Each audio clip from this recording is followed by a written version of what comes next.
Hello दोस्तों, welcome to decoding autos. सो आज हम देखेंगे कि हमें कौन सी सब कॉम्पैक्ट एसयूवी परचेज़ करनी चाहिए। जैसे कि आपको पता है कि मार्केट में बहुत सारी सब कॉम्पैक्ट एसयूवीज़ अवेलेबल है और डिसीजन लेना काफ़ी डिफ़िकल्ट हो जाता है। हमारे पास ब्रेज़ा है, नेक्सॉन है, वेन्यू, सोनेट, एक्सयूवी 300 जैसी कार्स अवेलेबल है सब कॉम्पैक्ट एसयूवी जो कि 4 मीटर से कम होती है, थोड़ी कम होती है। तो आज के वीडियो में हम ये देखेंगे कि कैसे ब्रेज़ा एलेक्सा आपकी सारी रिक्वायरमेंट्स फुलफ़िल कर देगी।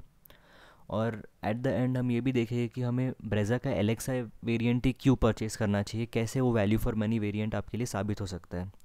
तो चलिए शुरू करते हैं। तो अगर हम नेक्सॉन की बात करें, तो जैसे कि आपको पता है कि नेक्सॉन का फेसलिफ्ट आ गया है, जो कि दिखने में काफ़ी प्रॉमिसिंग लुक है उसकी। उसकी बिल्ड क्वालिटी एज आपको पता है कि 5 स्टार एनकैप रेटिंग उसको मिली हुई है। तो गाड़ी नो डाउट बहुत अच्छी है और सेफ्टी के बारे में बहुत सोचा गया है उस गाड़ी में। उसमें आपको 6 एयरबैग्स मिल जाते हैं, साथ में एक नया लुक, रिफ़्रेशिंग लुक आपको मिल जाएगा, 5 स्टार रेटिंग आपको मिल जाएगी, रियर में हेडरेस्ट आपको मिल जाएगी। तो ऑल इन ऑल सेफ्टी का बहुत ध्यान रखा हुआ है, बट एज वेल एज उसमें कुछ डाउन साइड्स भी है। नेक्सॉन के बेस मॉडल स्मार्ट में आपको ब्लैक कलर के ओ आर वी एम्स और डोर हैंडल्स मिलेंगे। उसमें बस आपको बस फ्रंट पावर विंडोज़ मिलेंगे, रियर में आपको वही हाथ से विंडोज़ ऊपर और नीचे करनी पड़ेगी, जो कि ऑब्वियसली यार बेस मॉडल है तो इतना कम कर दोगे क्या। आगे पीछे दोनों साइड में देना चाहिए, ठीक है, तो वो आपको नहीं मिलेंगे। आपको रियर एसी वेंट्स नहीं मिलेंगे, जो कि नॉट अ बिग डील, पर ठीक है, नहीं मिलेंगे। आपको कॉम्पिटिटर्स में मिल रहे बेस मॉडल में, पर इसमें नहीं मिलेंगे। फिर आपको सेंट्रल लॉकिंग नहीं मिलेगी, आपको चाबी से ही गाड़ी अपनी खोलनी पड़ेगी और बंद करनी पड़ेगी, रिमोटली आप गाड़ी को एक्सेस नहीं कर पाएगी आपकी, ठीक है। आपको यहाँ पे adjustable O R V Ms नहीं मिलेंगे, आपको मैन्युअली उन्हें एडजस्ट करना पड़ेगा एज वेल एज उन्हें फोल्ड करना पड़ेगा। इसमें एक खासियत है कि आपको ड्राइविंग मोड्स मिल जाएंगे, इको, स्पोर्ट्स, सिटी। अब आपको इस पर स्टीयरिंग व्हील में कोई लोगो दिखाई नहीं देगा, पर जैसे ही आप गाड़ी को ऑन करोगे एक इल्यूमिनेटेड लोगो आपको दिखाई देगा, जो कि अम, एक प्रीमियम फील देता है गाड़ी के अंदर बैठने पे। ये गाड़ी आपको ऑन रोड 9,40,000 या 50,000 के आसपास मिल जाएगी, नेक्सॉन स्मार्ट। सो अब बात कर लेते हैं एक्स यू वी 300 के बारे में।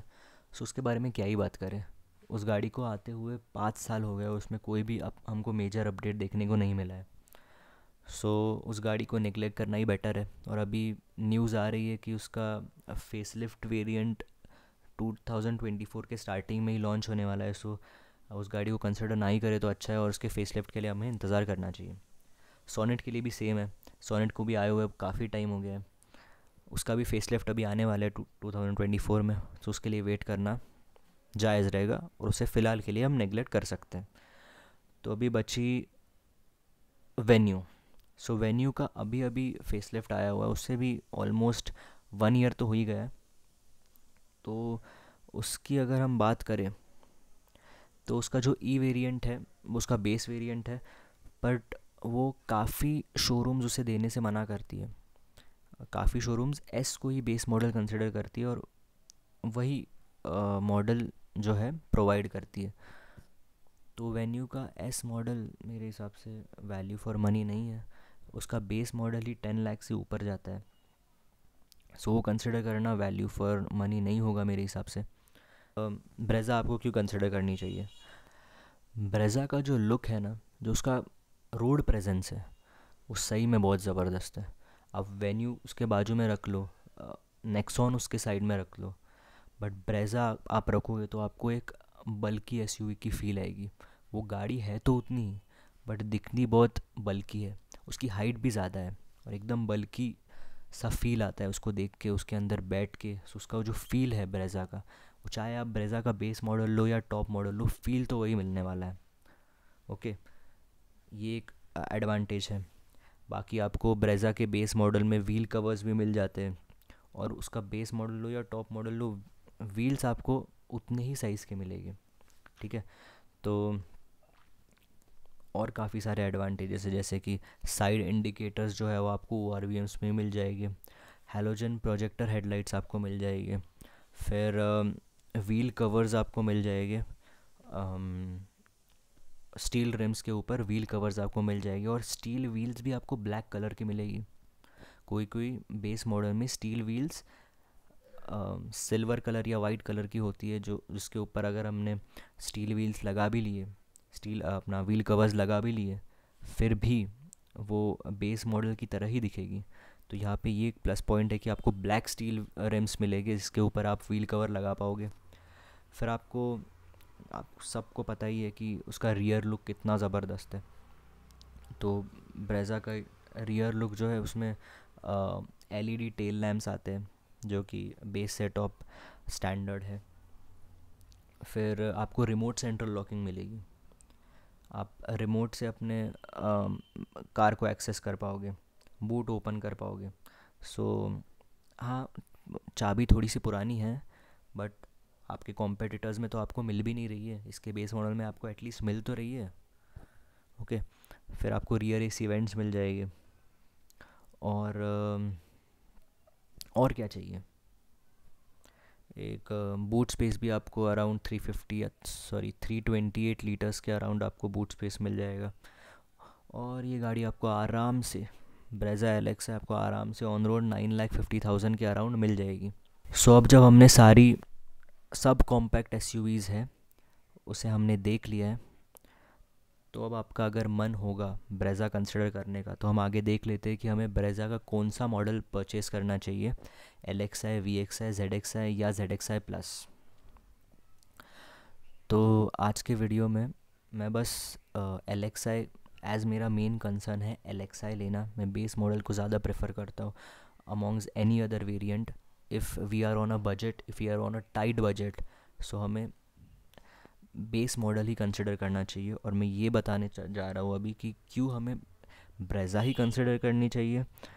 जब हम बेस मॉडल कंसिडर कर रहे हैं तो क्यों हमें ब्रेज़ा ही कंसिडर करनी चाहिए amongst all the available options right now available in the market, और ब्रेज़ा का LXi ही क्यों कंसिडर करना चाहिए। सो देख लेते हैं कि हमें ब्रेज़ा का LXi क्यों लेना चाहिए। तो हम ब्रेज़ा का LXi VXi से कंपेयर करके देखते हैं। यहाँ पर मेरे पास ब्रेज़ा का लेटेस्ट ब्रोशर है। सो इसमें मैंने कुछ चीज़ें मार्क की हुई है। हम यहाँ पे बेसिकली LXi और VXi का ब्रेज़ा LXi और VXi को कंपेयर करेंगे और देखिए कि किस तरीके से आपके लिए LXi सूटेबल है बाय करने के लिए इंस्टेड ऑफ VXi। VXi में आपको ऑलमोस्ट 2 lakhs एक्स्ट्रा देने पड़ेंगे। ओके, और आपको फीचर्स के नाम पे कुछ नहीं मिलेगा। ठीक है।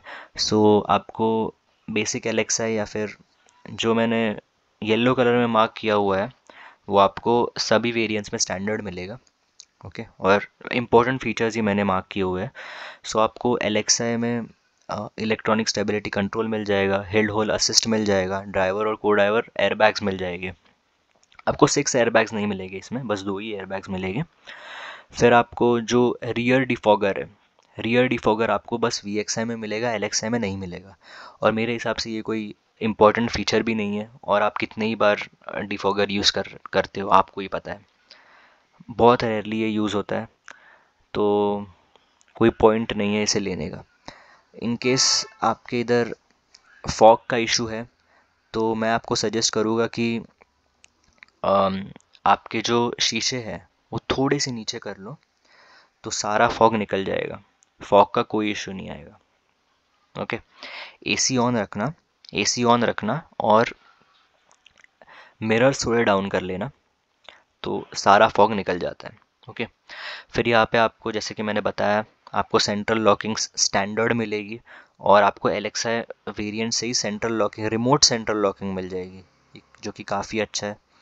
फिर आपको touch screen audio system LXi में नहीं मिलेगा, जो कि बस VXi में मिलेगा।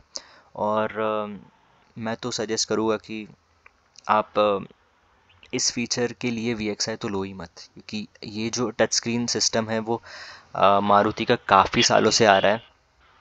पता नहीं 7-8 सालों से ये सिस्टम, यही सिस्टम वो लोग दे रहे हैं। ये फीचर उन्होंने बलिनो से देना स्टार्ट किया था, टच स्क्रीन सिस्टम, और वही वो 7-8 साल पुराना सिस्टम वो अभी भी दे रहे हैं ब्रेज़ा में। सो काफ़ी हैंग करता है, तो आप इसे अवॉइड करो, वही अच्छा है।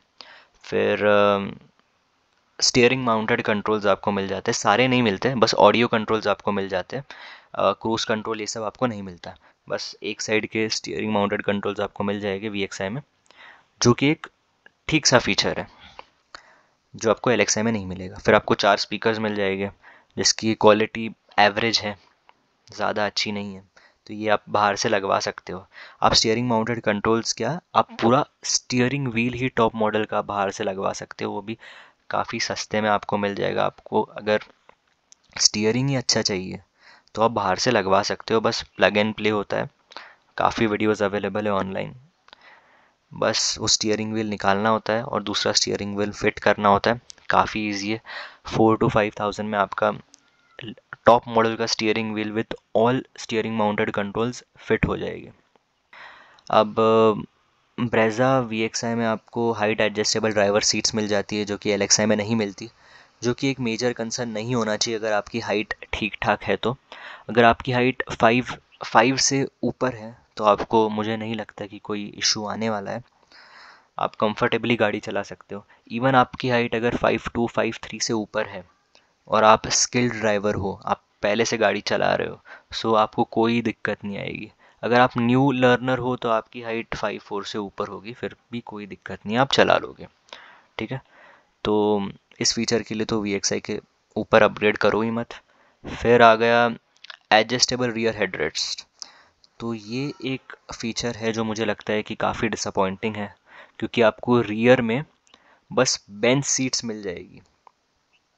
थोड़ा हम तो दे देते यार, पूरा ही फ्लैट दे दिया है। तो LXI यार डिसअपॉइंटिंग कर देती है इस चीज़ों में। कुछ कुछ चीज़ें हैं ना जो उन्होंने ऐड की हुई है, जो कि उसकी वैल्यू कुछ भी नहीं है, पर आपको मजबूर कर देगी LXI से VXI में ट्रांजिशन करने के लिए। तो यही वो कुछ चीज़ें हैं। ये वैसे आप जिस भी सिटी में रहते हो, कोई ना कोई तो होगा जो कुछ ना कुछ तो जुगाड़ लगा ही लेगा और आपको एडजस्टेबल हेडरेस्ट लगवा के दे ही देगा। तो ऐसे कुछ किसी कार मॉडिफिकेशन शॉप पे आप जाओ, वो आपको करवा के दे देगा। इसके लिए आपको LXI से VXI अपग्रेड करने की ज़रूरत नहीं है। ओके। फिर LXI में आपको एडजस्टेबल, इलेक्ट्रिकली एडजस्टेबल ORVMs आपको मिल जाएंगे, ठीक है। फोल्डेबल नहीं मिलेंगे पर एटलीस्ट एडजस्टेबल तो मिल रहा है। VXI में आपको फोल्डेबल भी मिल जाएंगे, ठीक है। फिर आपको, एज मैंने बताया कि चारों पावर विंडोज़ आपको मिल जाएंगे। फिर रियर एसी वेंट्स आपको मिल जाएंगे। Climate control, automatic climate control आपको नहीं मिलेगा, वो बस VXI में, VXI और उसके ऊपर वाले वेरिएंट्स में मिलेगा। LXI में आपको मैनुअल AC मिल जाएगा, ठीक है। तो क्लाइमेट कंट्रोल की वैसे कोई ज़रूरत होती नहीं है। मैंने काफ़ी लोगों को ऑब्ज़र्व किया हुआ है कि ऑटोमेटिक AC होते हुए भी वो मैन्युअली उसे एडजस्ट करना पसंद करते हैं। ये बस एक शो ऑफ का फीचर है जो कि आपको 1 महीना 2 महीने तक अच्छा लगेगा, उसके बाद आप मैन्युअली ही एडजस्ट करोगे। सो ये गिमिक फीचर है जो कि बस लुक्स के लिए है। अगर आपकी गाड़ी में ऑटोमेटिक क्लाइमेट कंट्रोल है तो आपकी इंटीरियर लुक बेटर कर देता है, फील गुड वाला एक फैक्टर आ जाता है, बाकी इसका कोई यूज़ नहीं है। सो इसके लिए भी अगर आपका बजट नहीं है तो आप फालतू में आपका बजट स्ट्रेच मत करो। ओके। आपको AC की हवा लेनी है, LXI में भी मिल जाएगी, और आगे अगर ऑटोमेटिक क्लाइमेट कंट्रोल में भी मिल जाएगी। सो क्यों मैन्युअली ना यूज़ किया जाए। ओके। तो आप LXI ही लो, आपको अच्छी खासी एयर कंडीशनिंग प्रोवाइड कर देगा LXI भी। ओके। फिर स्टील व्हील्स मिल जाएंगे, जैसे कि मैंने बोला था, स्टील व्हील्स आपको LXI में मिल जाएगा। फिर आपको रूफ एंड स्पॉइलर भी मिल जाएगा। इसकी जो फ्रंट ग्रिल है, हाँ, और एक यहाँ पे मेन बात तो बताना रह ही गया, इसमें आपको जैसे पता है कि कंपनीज डिफरेंशिएट करती है मॉडल्स वाइज, तो उसका जो फ्रंट लुक होता है वो उसमें काफ़ी सारी चीज़ें मिसिंग कर देती है। उसकी जो ग्रिल है उसमें सिल्वर कोटिंग मिस कर देगी, पूरा ब्लैक कर देगी। ओके। तो ग्लॉसी ब्लैक नहीं देंगी, तो यहाँ पे कोई भी पार्शलिटी की हुई नहीं है, तो आपको ज़्यादा कुछ डिफरेंस पता चलेगा नहीं। तो फ्रंट ग्रिल आपको क्रोम में मिल जाएगी, जो कि एडेड एडवांटेज है। आपको शार्क फिन एंटीना मिल जाएगा, बेस मॉडल से ही shark fin antenna, roof and spoiler, किसी भी एंगल से ये गाड़ी बेस मॉडल नहीं दिखेगी बाहर से, कोई बता ही नहीं पाएगा। अगर इसमें आपको अगर मॉडिफाई करना ही है, अगर आपका बजट है ही उतना मॉडिफाई करने का, तो आप एलॉय व्हील्स लगा लो। एलॉय व्हील्स एक बार लग गए तो कोई नहीं बता पाएगा कि ये गाड़ी बेस मॉडल है, वैसे भी कोई नहीं बता पाता, तो एलॉय व्हील्स के बाद तो कोई क्या ही बता पाएगा। वो भी आपके ऊपर है एलॉय व्हील्स लगाना है या नहीं, पर्सनल चॉइसेस होती है। पहले बेस मॉडल ख़रीद लो, फिर अपने हिसाब से मॉडिफाई करते रहना, जैसे ही आपके पास उतना बजट बने और आपको लगे कि हाँ भाई मुझे अपग्रेड करना चाहिए, तो आप अपग्रेड कर लेना। तो यही था यार, LXi और VXi के बीच में मैंने कंपैरिजन किया हुआ है। और मैंने बस इन दोनों में ही कंपैरिजन क्यों किया हुआ है, क्योंकि मैंने आज का वीडियो बजट बायर्स के लिए बनाया हुआ है। तो बजट बायर्स हमेशा सोचते हैं कि हम बेस मॉडल ख़रीदें, और उन्हें ऐसे कुछ फीचर्स लगते हैं कि यार मुझे ये ख़रीदना चाहिए या नहीं ख़रीदनी चाहिए, क्योंकि इसमें ये चीज़ें मिसिंग है, तो हम एक ऊपर अपग्रेड कर लेते हैं, थोड़े पैसे एक्स्ट्रा ही चले जाएंगे, बजट एक्सटेंड हो जाएगा, पर एक ऊपर वाले सेगमेंट में चले जाते हैं। तो इसलिए मैंने वीडियो बनाई थी कि LXi से VXi में ट्रांजिशन करना ज़रूरी नहीं है। आपके 2 लाख रुपए फालतू में वेस्ट हो जाएंगे, आप LXi ही ले लो और अपने हिसाब से उसे कस्टमाइज़ करना जब भी आपको रिक्वायर्ड हो। ओके, ऐसा नहीं है कि आप गाड़ी ले लो और तुरंत ही जाके सारी मॉडिफिकेशंस कर लो। उस गाड़ी का भी फ़ील लो, स्टॉक गाड़ी का फ़ील लो, फिर जैसे जैसे करके आपको रिक्वायरमेंट्स आने लगेगी, उस रिक्वायरमेंट्स को एनालाइज़ करो कि आपको आप तुरंत जाके कोई डिसीजन मत लो, इम्पल्सिव डिसीजंस मत लो, थोड़ा रुको। ओके, आपको लगे, आपके दिमाग में थॉट आया कि मुझे एलॉय व्हील्स लगाने चाहिए, तो उसके उसके लिए थोड़ा रुको, 15-20 दिन रुको। अगर फिर भी आपको लगे कि जेन्युइनली लगाना है, आपका बजट अलाउ कर रहा है, तो लगवा लो। But most of the cases में ऐसा होता है कि वो थॉट चला जाता है कि क्या करे यार, टायर्स तो है ही, चल तो रहे हैं, स्टील व्हील्स है, तो क्यों लगाना है, तो लोग प्लान ड्रॉप कर देते हैं। तो इसलिए इम्पल्सिव बाय को हमें रोकना है, और सोच समझ के डिसीजन लेने हैं कि ये पैसे कमाना आसान नहीं है। ठीक है, तो बेस मॉडल लो। बेस मॉडल लेने का फ़ायदा भी यही है कि आपको इंजन तो ऑल अक्रॉस मॉडल्स आपको इंजन तो सेम मिल रहा है, गाड़ी तो सेम मिल रही है, सेफ्टी भी सेम मिल रही है। सो आपको चेंज क्या मिल रहा है, ड्राइविंग प्लेजर भी सेम मिल रहा है यार, बस फीचर्स के लिए आप इतना अपग्रेड करोगे। अब ZXi प्लस ले लोगे तो ऑलमोस्ट 15 लाख के आसपास वो जाता है, और आप बेस मॉडल ले लोगे 9.5 लाख के आसपास आपको मिल जाएगा बेस मॉडल। तो बेस मॉडल लेने में क्या प्रॉब्लम है। तो मैं तो कंसिडर करता हूँ कि आपको अगर ब्रेज़ा लेनी है तो उसका बेस मॉडल लो, और बाकी भी आप कंसिडर कर सकते हो। नेक्सॉन तो अपनी चॉइस है, नेक्सॉन और वेन्यू अपनी चॉइस है। बाकी सोनेट और XUV 300 तो आप इग्नोर कर सकते हो, क्योंकि उसका फेसलिफ्ट आने वाला है जल्द ही। तो बाकी भी मैं और गाड़ियों पे वीडियो बनाऊंगा। आज के लिए बस इतना ही था। So thanks for watching and bye bye.